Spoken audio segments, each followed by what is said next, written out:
Good morning, everyone. Welcome. My name is Joanne Privetti. I'm the Development and Government Relations Director for the Las Vegas Clark County Library District. And on behalf of the Library District and our Executive Director, Kelvin Watson, it is my distinct pleasure to welcome you to our library. If this is your first time at our library, welcome. If you've been here before, welcome back. The Library District is very pleased to serve as the host for the Federal Reserve Bank of San Francisco Fireside Chat with Mary C. Daly.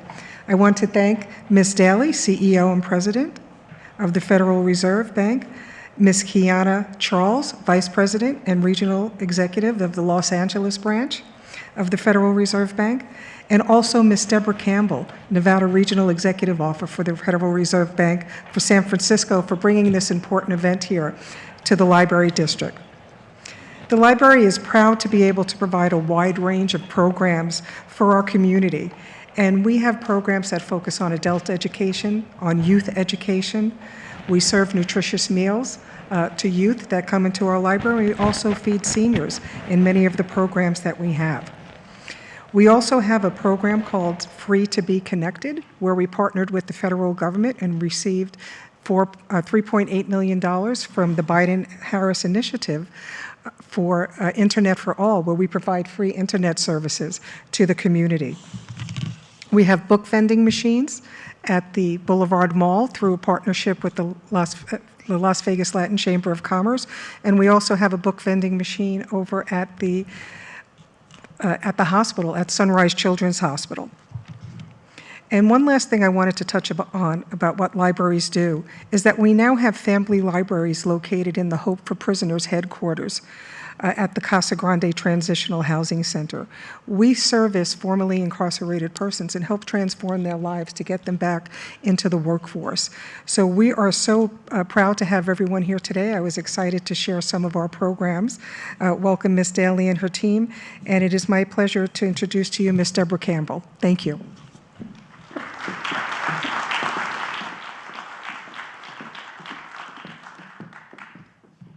Good morning, everyone. Thank you, Joanne, and to the Las Vegas Clark County Library District for hosting this morning's event. I am very honored to welcome all of you here for the Southern Nevada Fireside Chat.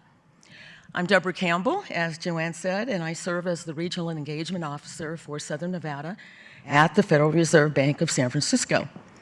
Now, in this role, I have the privilege of building relationships with business leaders like you and bankers, and also ensuring that we are listening to and learning from your clients and your customers.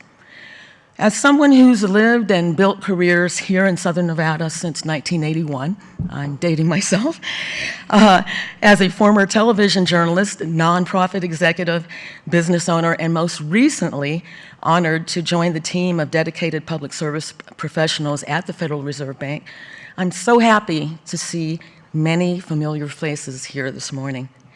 I want to extend a special thanks to all of the organizations who helped get the word out about today's event, including but not limited to the Henderson, Latin, and Vegas Chambers of Commerce, along with the Asian and Urban Chambers, the Nevada Bankers Association, and my colleagues with the Las Vegas Executive Association. Community engagement is a key part of how we're able to meet our goal of building a stronger economy for all Americans. And that's why we're here today. Before I go further, I want to remind you that this morning's event, including the audience Q&A that we'll have toward the end of this morning's Fireside Chat, is being live streamed and recorded. And I'll make sure everybody has a link so you can check it out. Now, it's a privilege to introduce this morning's speakers, beginning with the President and CEO of the Federal Reserve Bank of San Francisco, Mary C. Daly.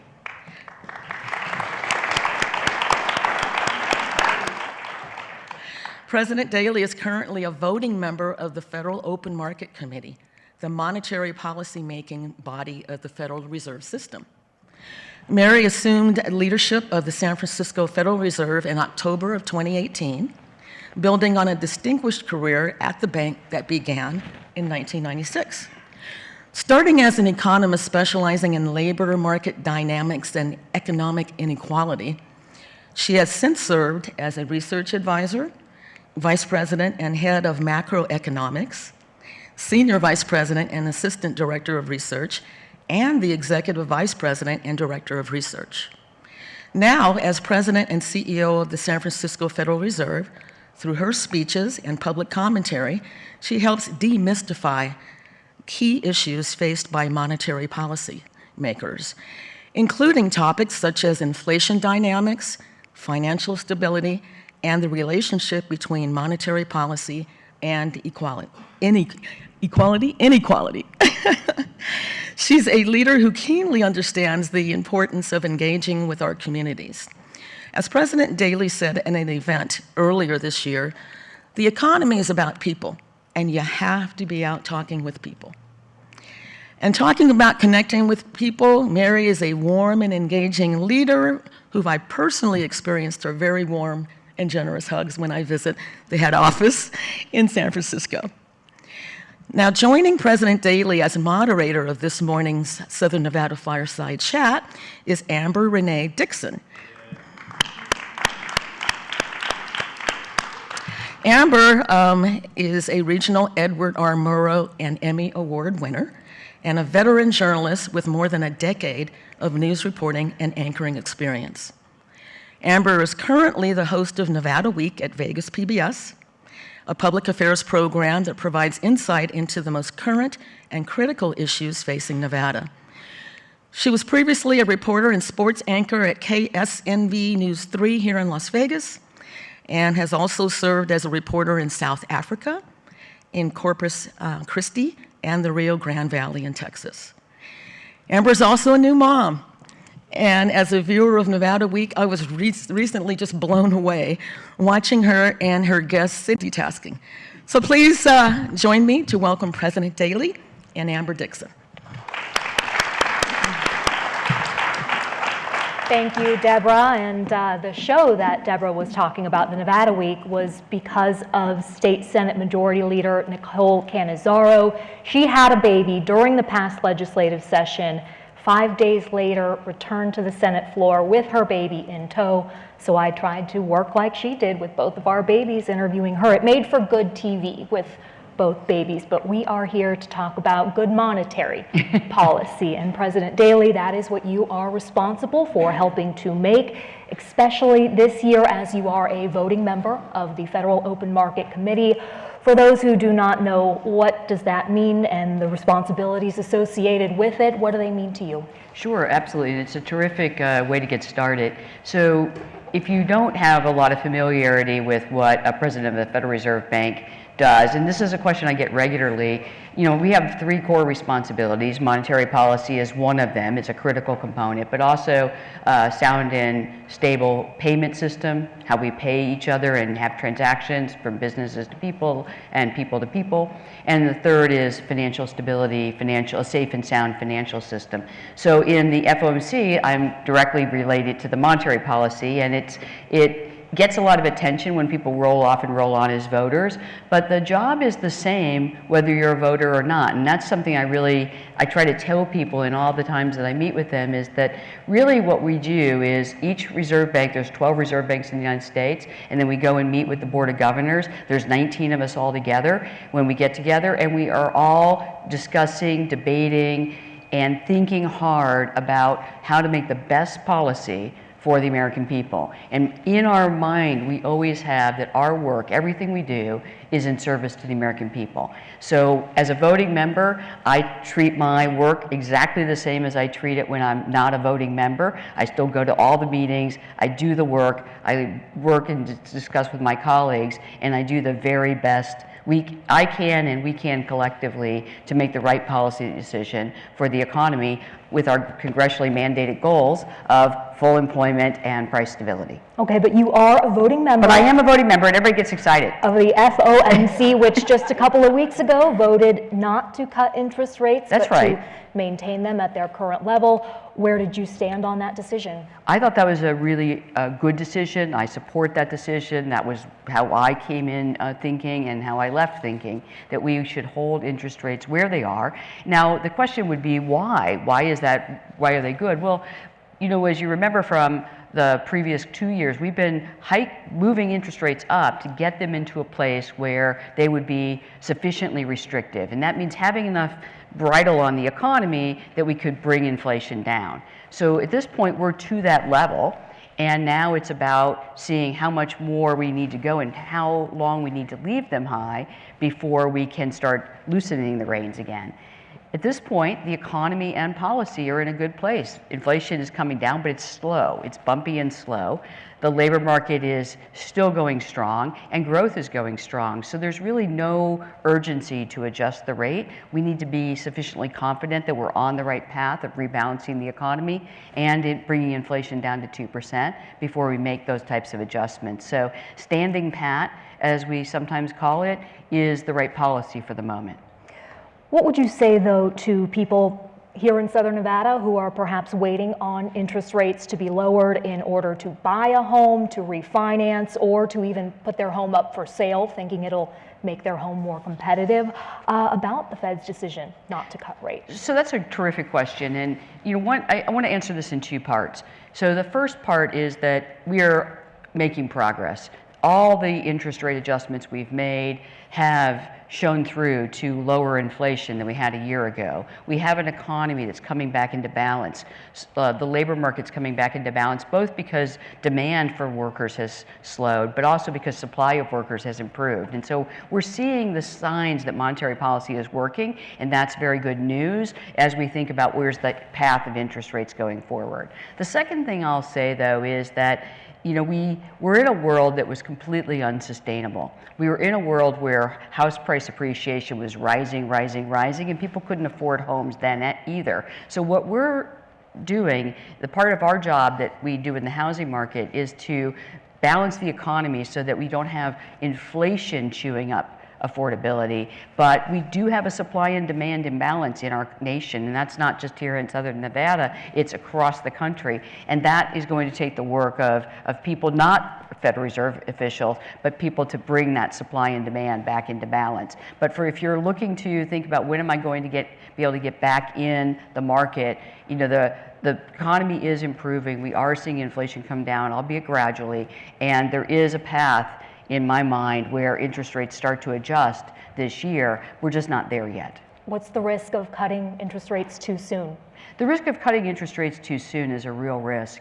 You know, we had a roundtable before we walked in here with workforce and community leaders, and you can really see the vestiges of the long tail of high inflation. You know, it does take a toll, and so the risk of cutting it too soon is that gets locked in. Right now, we're not at price stability. If we lock inflation in at this level, that is just a toxic tax on everyone, but it really hits hardest people who are least able to bear it. And we've already seen some of that occur, and we don't want to continue that. We want to fully bring inflation back to our 2% target and restore the balance in the economy that's necessary to maintain that. Now, the Fed has indicated it expects 3 interest rate cuts this year. Is there any reason to doubt that will still happen? So I think that is a very reasonable baseline, but I would like to say here that this is a projection, right? 3 rate cuts is a projection, and a projection is not a promise. And I think that's really important because a projection is saying, here's how the economy is expected to evolve, and here's how policy evolve should that occur. But you have to maintain this ready position, and I feel like we're in a very good place to be ready. We have to be ready for what if inflation's stickier than we projected or I projected. If I look at my projection and I say, well, what if inflation's stickier? We may want to cut less. What if the labor market starts to falter or inflation comes down more rapidly? Well, then we might be in a position where we would think cutting more is appropriate. So it's really like if you play any court sport, it could be pickleball, tennis, something on the court, badminton, you always know that being in the ready position is the best way to be prepared for whatever comes your way. So that's where I want to be, ready, and I think we are, with the policy rate set at a good level, with the economy and policy both in a good place, and with a projection of 3 interest rate cuts. That still seems reasonable, but we have more work to do before I'm confident that on that path. So stronger than expected manufacturing data has recently come out, and it has some investors concerned about whether those 3 cuts will happen and when they will happen. People are looking for clarification from people like you on this. What would you say? So the very first thing I'd say is I am not, let me speak for myself here, we are not as a Fed, though, data point dependent. So when a series comes out and it might have its monthly or quarterly print and it's higher or lower than expected, that's just one data point in a sea of data that we collect. And I'm looking at the composite, a full dashboard of indicators and multiple months of data on inflation and manufacturing strength and employment, and putting all of that together and backing up a little bit from the points in the, if you know pointillistic painting, if you step way back, you see a picture, and if you're still really close, you see a bazillion little dots. And so you don't want to get so close that every data point makes you adjust your policy. You want to step back and say, what's been happening? And there I see that the economy continues to remain very solid. No matter where you look, you see strength. Solid strength. Inflation is coming down overall, but it's a bumpy process, and while I expect more inflation declines coming forward, I really want to look at the balance of evidence to get there. But I do think study in the boat is the right mantra right now. We want to be studying the boat, not moved around when this data point comes out, not moved around when that data point comes out. Put the full dashboard together and make policy decisions based on that dashboard and what it means for the future. So the higher interest rates that businesses have had to take on. Here in Nevada, a recent study out of the University of Nevada, Reno, found that of all the businesses in Nevada, 98% are small businesses. What have you heard about the impacts on them that these interest rates have had, and what would you tell them? So one thing that really is important is small businesses make up most businesses in the United States, and here in Nevada they're an extremely large percentage, and they're an engine of growth. And so we want to think about the health of small businesses. And during the pandemic, of course, small businesses were very negatively affected by the closures. Then we come out of the pandemic and it's hard to find workers, and input costs are rising and margins are squeezed, and people are just trying to hang on. This morning we heard that in this roundtable, depending on which sector you're in, businesses are thriving. The volumes are good, right? People want to come and buy the proceeds, they want to buy the products, they want to come and eat dinner or lunch, etc. But you're still facing hard time finding workers and high input costs and trying to meet your margins. And so over time, that's a strain. And it's a strain on all businesses, but for small businesses in particular, really trying to figure out how do we get through this? How do we make sure that we can manage these competing things? The sentiment, though, when we look at the sentiment in all of the states, it doesn't seem to be getting worse and worse and worse. It's just not getting better and better and better. We're sort of in a holding pattern of, wow, we're relieved inflation's not 7-8% anymore. We're relieved the labor market slowed a little bit, but boy, it's not continuing to get better at a rapid clip. And so there's still some question out there about when will the true relief come? When will we be completely back to what in economist terms we call steady state? I think in everyday parlance we call normal life. And I guess that may be the question they have, but are you able to give them an answer? What I say is that we're getting closer, and I can't give you a precise time, but I can give you the path. What is it going to look like? And what it looks like is, barring any other shocks, I'm going through a dictionary of little terms you can use at cocktail party conversations, right? Steady state as a synonym for normal life. The shocks, that's things that happen that you didn't expect. So those are, barring any shocks, the path would look like this. It would look like we continue to get the gradual rebalancing of the economy. supply and demand come back into balance in the goods and input sector in the labor market, and that causes firms to feel like they have to raise their prices less rapidly. Consumers say, okay, we're past the post-pandemic, we got to do everything, every experience is something we want to partake in, and they kind of get back into balance. And people, I mean, think about what we went through just a couple of years ago. Inflation is going so quickly that even rapidly rising wages can't keep up, and real wages on average were falling. So people were working hard every day, and inflation was making them worse and worse off. That has reversed about in the second half of last year, and real wages and wages adjusted for inflation are finally rising. But they haven't fully made up for the losses that occurred during the high inflation period. So it takes a while for families and individuals to feel like, okay, now we're back in balance. And it will take time, but that's what it will look like. You'll basically start to come back into balance. You'll say, this is where I expect it to be. I put in my effort, out comes a career and an increase in my well-being, and things settle out to a place where I'm no longer thinking about keeping up with inflation or trying to frantically figure out how to save enough and do things I want to do. I'm actually just thinking about my career, my family, my community, and we're getting there, but it's not going to be tomorrow, but it's not going to be forever. I wonder how U.S. consumer debt factors into all of that. There's such a rise in it. How is that going to impact discretionary spending, which is what Clark County depends so much on because of tourism and hospitality? So here there's, the news there is really that there's a difference in how quickly that has risen and where we are relative to history. So what is a really positive foundation for the economy is that consumers are in a better place than they historically have been. They have less housing debt, less credit card debt. Household leverage is not high like it has been in the past. It's certainly nothing like what we saw in the decade preceding the financial crisis. So the consumer's in fairly good shape. But what we are seeing is a rise in delinquencies, especially in the low and moderate income groups. And that is a early sign that, as the economy slows and people continue to do things, they're going to have to pull back on their spending. But we do a lot of surveying here in Nevada and Las Vegas. I always think of Las Vegas as a weather vane. And the weather vane, it means it blows before we can actually even feel the wind sometimes. I don't know which way the wind is blowing. I look up at the weather vane, it's telling me. And it's very much that way for the economy. And right now I don't see any downgrade in the estimates of gaming, travel, sports. You have such a portfolio of activities now that you're no longer just gaming and haven't been for a while, but now you're even past gaming and shows, you're into sporting events, and so it's a full thing. And what I see is that's still attractive. If the airport is any indication, things are good here.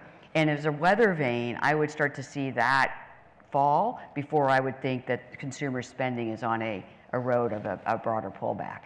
You brought up a couple things there. So Las Vegas's venture into sports, the explosion of the sports industry here, do you really consider that economic diversification, or is it just more entertainment? So I think of it as there's two ways to diversify, or there's multiple ways to diversify, but I think importantly here in Southern Nevada, I'm seeing both. I wonder if you agree, but here's what I'm seeing and hearing is that there's a diversification of you want entertainment to come here. You want to be an entertainment capital. That was gaming, but not everybody gambles.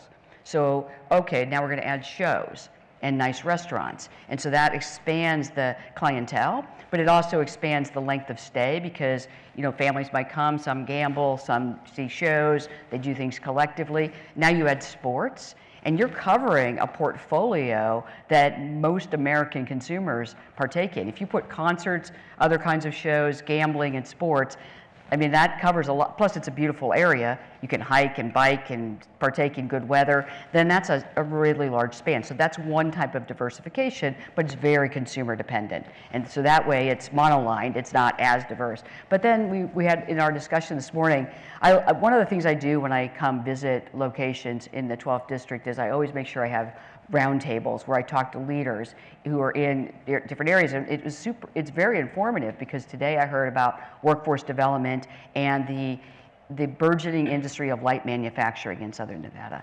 So that's a very different line of business, and I would call that a different kind of diversification. Last time I was here about a year ago, I toured UNLV and the high tech, or the tech development areas that they're building there. And so I think there is a diversifying economy, but some of it is newer than the entertainment industry. And it's going to take not only the firms coming, but the workforce being trained and available to meet that demand.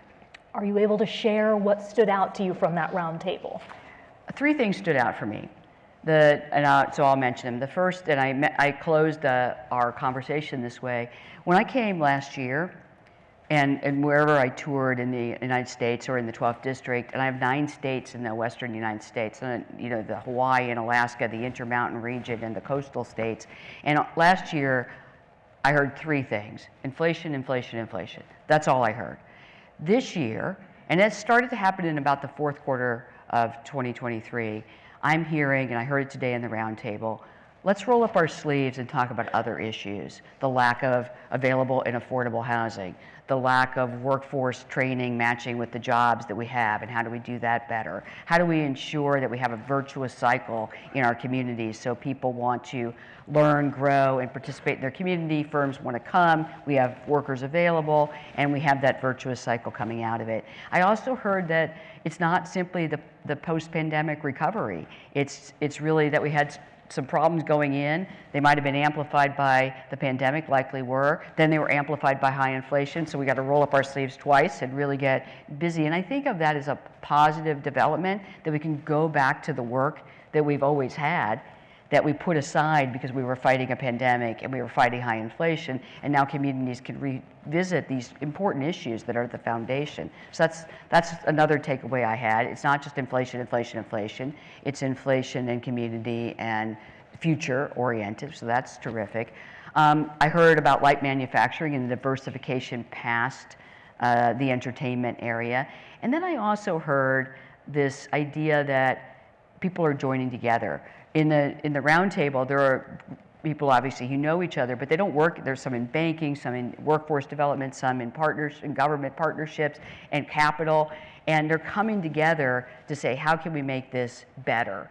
And I think of that as that's why I love visiting communities like your own, is it's the magic of community. When you pull public-private partnerships together, when private joins with all the different areas that are working at it, then you can actually tackle these large problems. And I think of the Federal Reserve and the role I have as a monetary policymaker is our job is to achieve our congressionally mandated goals of full employment and price stability, so that you don't have to worry about those, and you can do those things that I see going on in Southern Nevada. So hats off to you for doing that, and I'm really glad we find ourselves in an economy that at least gives people time to think about that.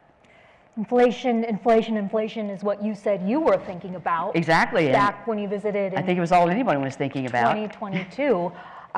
Two-part question. What are you thinking about now? And the second part is, at the same time of that visit, there were economists predicting a recession in the second half of 2023. That's right. That didn't happen. What are your thoughts about a recession in 2024? So it's interesting. If you, and if I may, I'm just going to pull out my economist hat for a second and say that if you run any statistical models or you look at history, there's always some probability of a recession, because it's just, that's what, you can always have something. But what's really important to know is it's not very high right now. It's sort of what we consider normal. And that normal is what I see when I go and talk in communities, because the ingredients of a recession are really, absent some shock, some unexpected event, they're really that you see weaknesses emerging. And we don't see weaknesses emerging. I see the economy coming back into balance, but look at the labor market. It remains strong.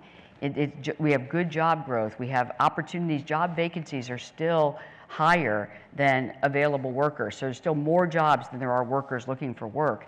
And so that's obviously a strong labor market, healthy labor market. Inflation's coming down, but we need it to come down more. And so I see the probability of recession as not being something that's that's worrying me. I didn't have a modal outlook for a recession last year, and I don't have one for this year. What I have is sort of the case where is how quickly will inflation come down, and what will we then do with the path of interest rates?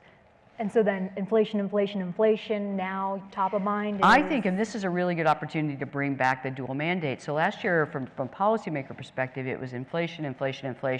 So we have a dual mandate, price stability and full employment, but we had a really tight and strong labor market across the country. In fact, job vacancies per searching worker were at historic highs. They've come down now to a better balance. We're not back to regular levels yet, but it's coming down. But last year they were near historic highs. So that was a labor market that was very strong, but inflation was very high. So we were only missing on one side of our mandate. As the economies come into better balance, our mandated goals, the risks to those have come into better balance. So if you think of it as a scale, I think of now the risks to both sides of our mandate are in better balance. And so now I'm thinking about inflation, the dual mandate, and the labor market. And what really we mean by bringing inflation down as gently as we can is bringing inflation down sustainably to 2% without doing unnecessary harm to the economy or the labor market. And so keeping our eyes on both of those mandates now and not just being completely singularly focused on inflation is an important part of what we're doing in 2024.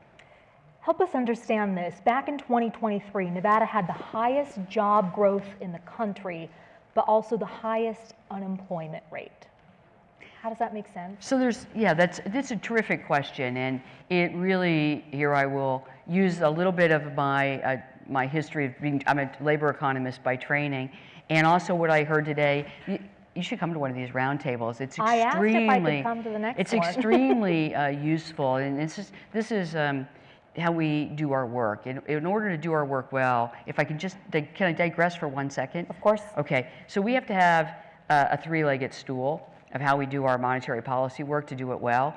And one of the legs on the stool is, of course, the models and the theory and all the things I'm trained to do as an economist, and we need those types of things. And then we have, of course, the massive quantities, as you know, of published data that are being collected by public and private sources, and you get regular updates on things. They can sometimes be daily updates or minute-by-minute updates if you're watching the markets. So you get all the data. But the third leg of the stool, and the one that often is forgotten but really shouldn't be, it's an equal leg, is the engagement with leaders, business leaders, firms, small businesses, medium businesses, large businesses, worker groups, unions, community groups, because you need to find out the lived experience of the data and the lived experience of the economy so that you have a very sturdy stool. So that's why I use these roundtables. So now we go back to the question. Help me remember. I got all sidetracked. Well, I did That's why you're great at your job, and I'm bad at mine. But you asked if we could digress, and then I thought, oh boy, I know we are on a time limit, and how much time do we have left? 10. Oh, we've been working through a lot. Okay. You're quick and I'm quick, so we're good. Help me understand the highest job growth in the country. Also highest unemployment rate. Okay, and I appreciate you letting me digress. So what I learned in the roundtable is going to help me, but I'm going to start with where I am as a labor economist. So what you learn is that sometimes rapid job growth causes a lot of churning in an economy. So job growth is rising rapidly, people are seeing new and ever new opportunities, and so they move back and forth. But as you move from one job to another, you often have a spell of unemployment, which raises the unemployment rate. The other thing that's true is the younger your population is, or the newer to work they are, or if you're getting new people moving into the state to take job opportunities, they have a period of higher unemployment. So those two things are not necessarily contradictory, that you can have rapid job growth and rapid changes, adding new industries, et cetera, and you can have people who have spells of unemployment because they're searching for the best opportunity for them. And younger workers just search more and are in and out of work more than more experienced populations. That's just a fact of how the labor market works. But something I learned today in the roundtable is that, and it makes a lot of sense, when you bring a new industry in, like lighter manufacturing, and you're building it up, it takes time for people to say, oh, I might want to work in that industry. So they have vacancies that don't go filled while people stay without jobs looking for a job that fits them. And so I think that's just part of a natural process that you have to make sure people know about the jobs, know about the opportunities they bring. But this is the third thing that we can have a lot of, all of you here have a lot to say about, which is you've got to train and make sure your workforce is ready for the new opportunities coming in. So whether it's moving workers from the back office operations in gaming to the front office, or it's moving people who were in entertainment into light manufacturing and helping them get the training and the mindset that says, oh, those are good opportunities, that's just going to take time. But it has to be done in order for that unemployment rate to come back into better balance. What you ultimately want is good job growth and a low unemployment rate. But I think that's a process that I know you're working on here and will continue to need effort. Workforce development is something we hear so much about here. I mean, what would you suggest? Where do you even start? Who's responsible for that? Well, let me say that the Federal Reserve has we have no levers for workforce development, so I just want to make that very clear. But then I'm going to follow that very quickly with we all are. If we live in our communities and work in our communities, all of us are benefited by ensuring our workforce has the access to training and ability to move in that virtuous cycle. And it is a truth that we all do better when we all do better. And I think that, and I heard this loud and clear at the roundtable, that everybody feels responsible for participating in this. And that's why we heard a lot about public-private partnerships, but we also heard about private-private partnerships or public partnerships, that the people who are doing housing development have to work with workforce development, have to work with universities, have to work with firms to bring everything together. So, in a virtuous cycle, you train a worker and the worker is job ready and the jobs are available, and that lifts, and then the housing's available near the workplace so that you solve those kinds of issues. But I will add that this is not a problem of just Southern Nevada. This is a problem of our economy right now, is that we're in new and developing industries, which is fantastic across the country, but the workforce has to be sometimes trained or retrained. Technologies are changing fast. People are a little bit nervous about that, but this kind of dividing education into smaller bits and have micro learnings that can give certificates and have people get into jobs and do apprenticeships or internships, that's the recipe for getting this to move forward, and I see more and more of that here. And I think you have the great experimenting ground that can help others across the country do similar things. For the record, I asked if I could be in the next roundtable that you have coming up after this, but I was told no, because everyone in there needs to feel that they can talk openly, and you can get... I can have a roundtable of reporters. No. That's called a scrum, by the way, not a roundtable. And that's a different event altogether.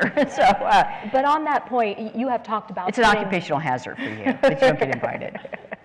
The importance of putting a story to a data point. Yes. You hold that very dearly. I do. Is there an example you have of a Nevadan you've spoken with? They've told you something about themselves and it's helped you better understand a specific issue? So I'm going to go, I love that question. And you see my tone change a little bit because, so I'm a rookie economist. I just gotten my PhD, went to my postdoc. I started the Fed in September of 1996. And my first out of the head office San Francisco assignment is to come to Las Vegas. So I come to Las Vegas, we're in early 1997, and I'm going to do an event in the evening, and so I arrive around 11 o'clock, and it is in the spring, so school's in session, it is not spring break. And I pull up my car, because I rented a car, pull up the car, and valet parking me are kids who look like they're in high school. And I say, why are you out of school? Is it a day off? And he said, I still feel emotion when I see this. He said, no, I dropped out because the labor market's strong and I can make more parking cars and I need money and I want money. Mostly it was need, sometimes it was want. And then he said, and all my buddies are here too. And I look and it's like half of his high school, it felt like half of his high school class, but it was at least 10 guys, and they're all parking cars, and that is a tragedy. And so it is the first, it is, because you know, if you trace the data for those students when they're young, and you look at what their earning trajectory is, they don't actually ever rise that much above that level of income they were getting unless they go back for training. It's hard to go back for training when you don't have a high school degree. So it was the first time. I'm a labor economist. I'm like, wow, a strong labor market, who could complain about it? And what I realized is a strong labor market is great. A frothy and overheated labor market has consequences that we don't even see. And that consequence that I witnessed right there in my first outing outside of the head office was here in Las Vegas, and it made me realize why the balanced economy and the dual mandate are so important. We really want a balanced economy that can sustain itself, because a long and durable expansion that allows people to make decisions about, you know, what they want to do in their career and not be pulled out of school because they're fighting inflation, or not be pulled out of school because they can't look away from the outsized salaries, outsized income they would be paid in that moment. That's actually what creates that intergenerational transmission, and it's why I work so hard in a role as policymaker to just create the conditions of balance so that people aren't making decisions either to pay for things they can't afford, or not to go to school because they can't feel like they can even commute to it because it's too expensive. And you know, if you really want to ask where I first learned that, I learned it here in Las Vegas, at the hotel, parking my car. I wonder how much you think it's improved since then. Unfortunately, I heard the same story today. And so here's the reminder for all of us. Why are we, you asked me at the beginning, you know, what do I say to people who are trying to buy a home about interest rates? The higher interest rates we have are to bring down inflation. If we bring down inflation and the economy comes into more balance, then yes, homes become more available and affordable, and mortgages do as well. But those kids make decisions that are better for their long-term future. They're probably making, honestly, the exact right decision for their current situation. They've got to often help their families, help themselves. They can't afford the things. But that's what a balanced economy offers. It offers the opportunity to step away from making just-in-time decisions to making decisions that last a longer period of time. Now, you know, I dropped out of high school myself and went back and got a GED eventually. But I dropped out of school because my family needed income. I grew up in I was in the 80s, high inflation, and then the Volcker disinflation. And it was a meaningful time because people in my community went from fighting high inflation to not having jobs because the Volcker disinflation came. And so you asked me, you know, people do ask me, why do you stay committed to bringing inflation down? Because that Volcker disinflation is not something we want to have to do again. So we don't want to run the risk that inflation gets locked in and you really have to force it, because people want both things. They want price stability and they want a job. And that's what we're doing. That's why I take the great responsibility here as an honor that I have at the Federal Reserve, because it's an honor to try to work hard to deliver those two things to people. What was the job that you took when you dropped out of high school? I drove a donut truck. So I had 3 jobs. I drove a delivery truck for donuts. I then got a job washing the donut machines, you know, and I was 16. And then I also worked a side gig at a department store, which I've learned to not name. But no, I think it's okay. I mean, I was 16. It was Target in Missouri. So I worked all 3 jobs, and you know, my aspiration was to be a bus driver because I could have one job in benefits. But I was fortunate. I met a mentor, and you asked, you know, what can we all do for workforce development? A mentor saved me, changed my trajectory. That was what I wanted to do. I didn't even know I had to have a GED to get a bus driving job, but she taught me that. And then after I got my GED, she said, you know, you could go to college, just take a semester. I didn't have the money to pay for my first semester, so she wrote a $216 check. I went, and now I'm here as president of the San Francisco Fed. So it's possible. You talk about the importance of a balanced economy, but I think economic diversification plays into that. It does, especially absolutely. here with what kind of jobs are available. And so back to sports with these teams and these stadiums that are being built. I mean, the Tropicana closing today. I saw that, yes. In its place is set to be a Major League Baseball stadium. From Oakland, Yes. just so you know. Thoughts on that? No. I don't have any thoughts. I'm thought-free. Okay. The jobs that stadiums and these professional sports teams provide, what does that do to address the wage gap in Southern Nevada?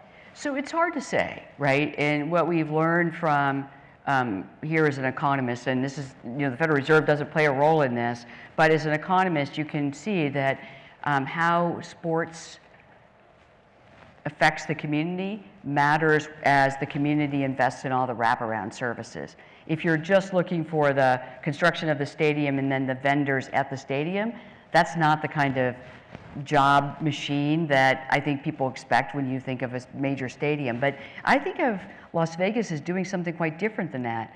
I live in Oakland, and people are boarding that plane all the time from Oakland, LA, coming to Las Vegas for the weekend to do things on Friday night, all day Saturday, Sunday morning, then see the Raiders play on Sunday, then they go home. And so that is more of an experience that you're investing in, and those experiences are just part of that whole equation that Las Vegas has had for so long. So I think of that as is probably, and I didn't talk to the people who thought of these ideas, but I have talked to people here in Las Vegas before who said our plan is to just create experiences and have people show up for a weekend for experiences, sometimes even a week, instead of just you go to the stadium and you see the game and then you go home. And that is less of a job creator than these experience-based investments, which I believe that people thinking about this are trying to do here. You think baseball fans are going to travel that often to Vegas? So I have baseball. This is so unrelated to her job, right? No, but it is kind of related in this way. I'm going to draw it back because that's actually what I do. Since we have. It's useful to remind everybody, we have two goals, price stability and full employment, congressionally mandated, and we have one tool, the interest rate. And so that's what we really have to work with, and those are our responsibilities. But we work in an economy, and we take the economy we have and work towards the economy we would like to see. And the economy we have is affected by the challenges and the opportunities that are there. And so I keep track of things like what drives the consumer, what drives communities to thrive versus, falter. And one of the things I have seen again and again and again is that people, and you can go anywhere in the world and see this, but in the United States we have, sports like baseball and football, and, we have NASCAR, and things of that sort, and people go, and they go for a whole bunch of reasons. One, we love our sports teams, but two, we like the experiences, and, you talk to baseball fans, they're going to see the game, but they're also going to remember with their kids what it was like, or go with their parents or grandparents or friends. And so I do think that people will travel for those activities, but it's probably more to do with relationships than with what was happening in that stadium on that given day. I'm getting the cue to wrap. But it doesn't end here because now it is audience Q&A time. So please begin lining up at this microphone on the left side so that the camera can still get a view. Your head won't be blocking it. Oh, good, we have a taker. Excellent. We should clap for you. Yes. Thank you. Well, good morning, and thank you for coming out to Southern Nevada today. So I relocated from the Bay Area almost 25 years ago for a job here in Southern Nevada that paid $56,000. And it was a comfortable living, my wife and I. She had full-time employment. So fast forward, and there was a very recent survey completed, and the definition of comfortable is a little nebulous, right? It can mean a lot of things, but it was based on housing costs and things like that. And the conclusion was that you needed to make $94,000 to live comfortably in Southern Nevada. And California aside, I'm just curious, when you look at the other states in our region, how does that stack up? And because it concerns me, because there's there's not that many jobs in that spectrum for someone to live comfortably. So. Sure, no, it's a terrific question. And what we've seen is that, you know, I'll share a striking statistic that I read from a survey. So the Cato Institute did a survey. They're out of DC. They did a survey, and they found that 87% of Americans worry about the cost of housing, that it's too expensive. And then they said, well, let's look by geography. It was clear across the country. It wasn't located in one area or another. They said, let's look by income level across the board. Let's look by generation across the board. And one of the striking things was that even in states where, and geographies where you were used to lower cost housing and people moved there to kind of escape that, to get a better quality of life, affordable living, comfortable living, this was a concern. And so housing is an issue. Housing has gone up in price everywhere. It's especially risen in places that were lower cost destinations because a lot of people moved to places like Las Vegas, Salt Lake City. So I'll just walk through the 12th district of the Federal Reserve.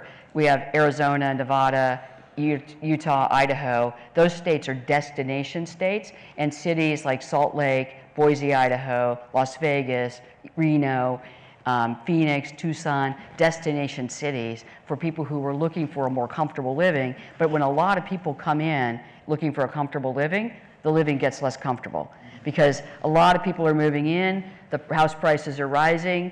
And I was in Portland for a national community development conference, and one of the things that's really clear, I showed a couple of charts, that we are just in a tremendous housing imbalance. We have limited supply and lots of demand. And that's been going on since the financial crisis, because if you remember, the housing market really took a hit and it hasn't been catching up in terms of building. And so those are just issues. So yes, you're not alone here in Southern Nevada. The problems are very similar across this whole Intermountain region, but even across other parts of the United States, which used to be lower cost, affordable areas people would go to do all the things that people would like to do. And I think at the crux of it is the rising price for housing, and then add inflation to that on all the other goods and services that people want, and you have a recipe for feeling like you're falling behind. But we're trying to get the inflation part down, and then hopefully the housing market will rebalance itself with the interest of public-private investments. Thank you for the question. And this is no commentary on his question, but let's try to keep it succinct so we can get more questions in. Yes, Okay. well, thank you for being here, President Daly. It's an honor for us to have you in our community and hear from you. I'm not sure if this question will go over well or not, but there's a book out there these days called Lords of Easy Money. I'm not sure if you've heard of it, read it. Yes. I was left with kind of the conclusion that quantitative easing, so to speak, doesn't really have fully known effects yet. We're still dealing with that.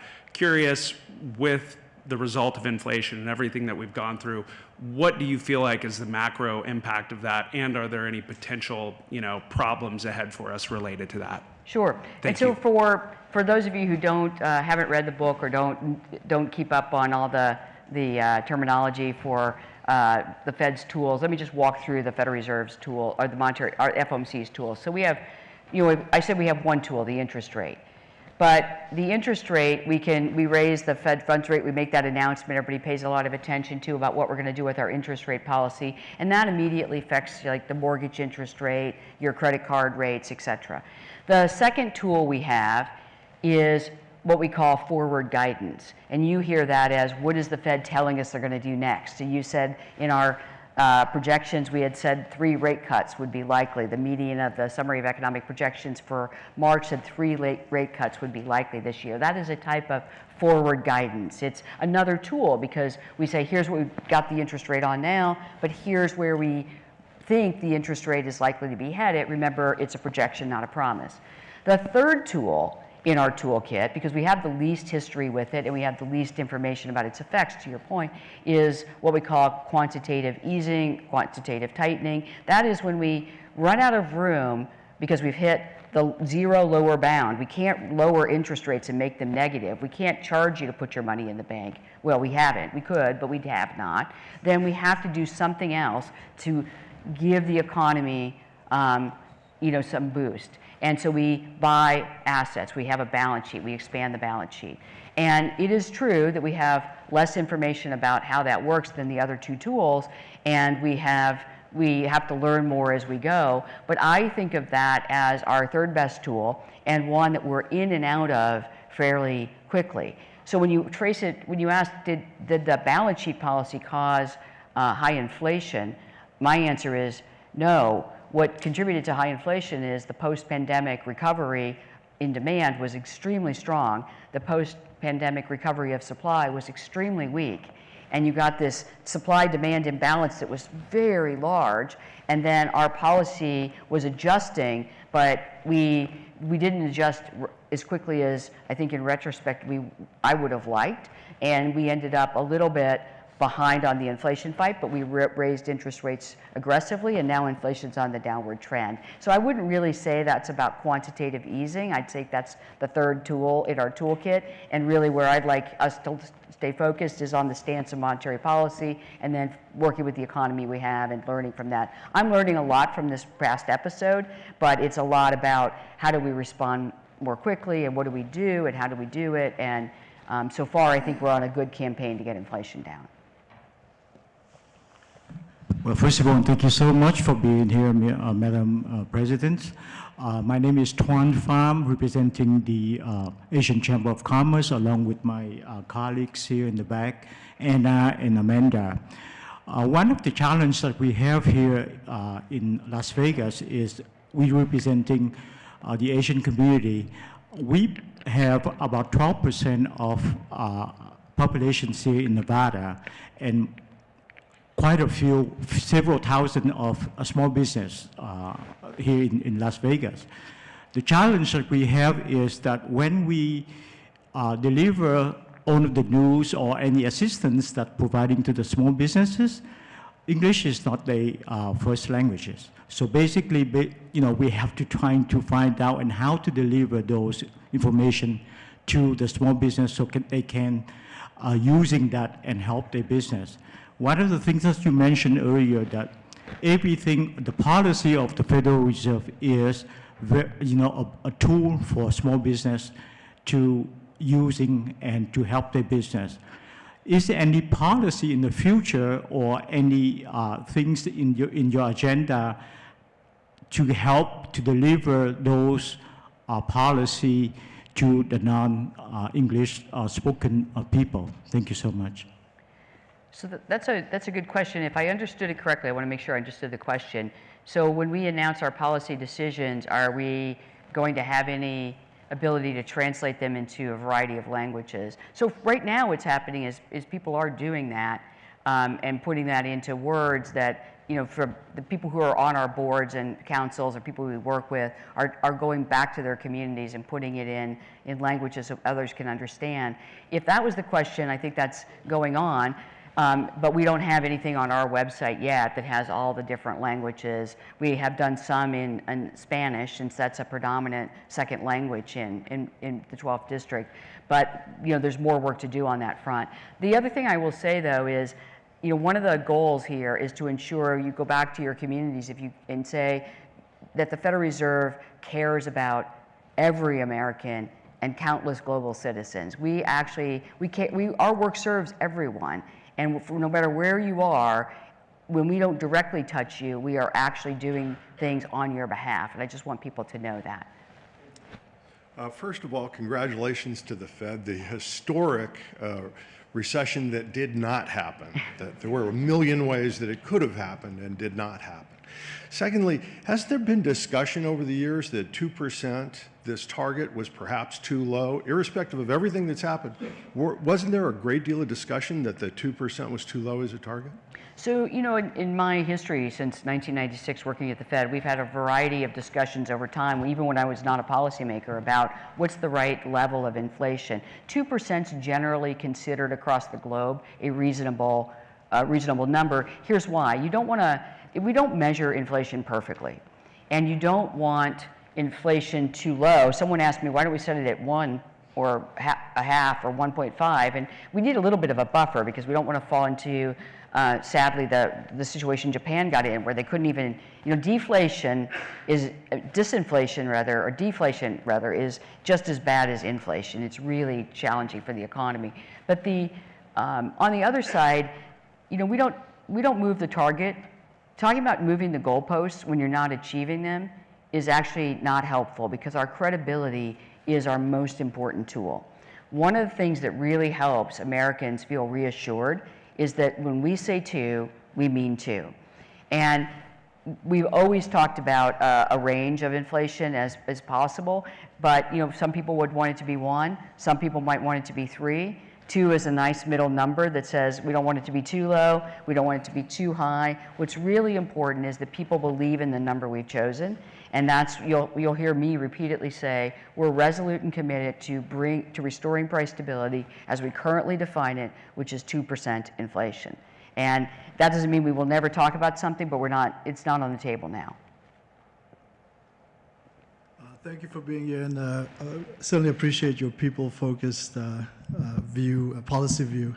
So this question sort of relates to that. So one of the intended or maybe unintended consequences of the increase in the rates have been this recalibration of the supply and demand in the labor market, right? Decreasing this demand for labor and increasing labor participation supply, which inherently will reduce wages, right? But at the same time, with the goal of reducing inflation, what I've found, and this is anecdotal, is that prices go up very quickly, but they come down very, very slowly. There's a stickiness there as business owners. They've set a price, and the price for that hamburger at $50, $25 tends to stay there for much longer, right? So how do you balance the risk of prices not coming down as quickly as potentially what happens to wages, where real wages for the common man will actually be impacted?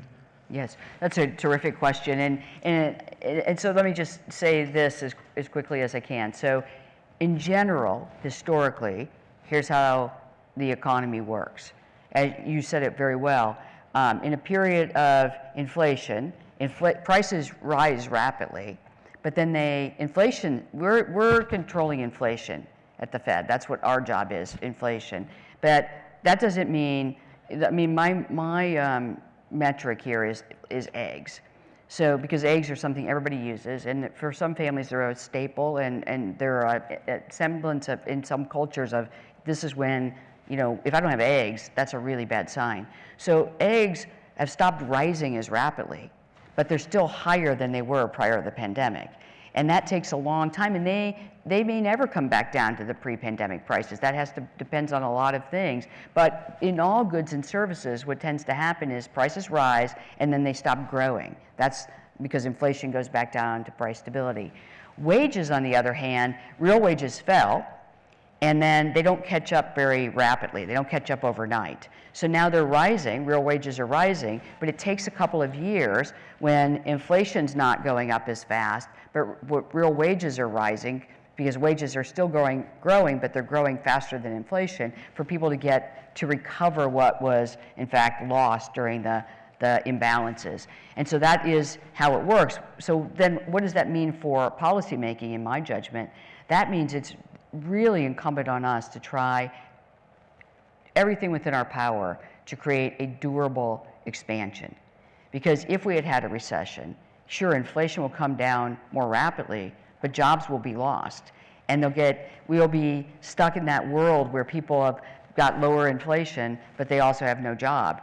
And so getting a sustainable expansion allows the time for people to catch up. And even if your hamburger remains higher priced than it was before the pandemic, you now have incomes that have risen, that have caught up with that, and you're back in balance from where you were prior. But to circle all the way back to the beginning, why is it so important to keep doing the work until we get inflation back to 2%? Because if we cut too soon, then we're stuck with a $25 hamburger, and that's going to rise in price. And that's going to be hard on people, because it's going to take even longer to come back into balance. Thank you so much for taking the time to explain all of this and for those great questions. That concludes this fireless fireside chat. Mary C. Daly, President of the Federal Reserve Bank of San Francisco. Thank you so much.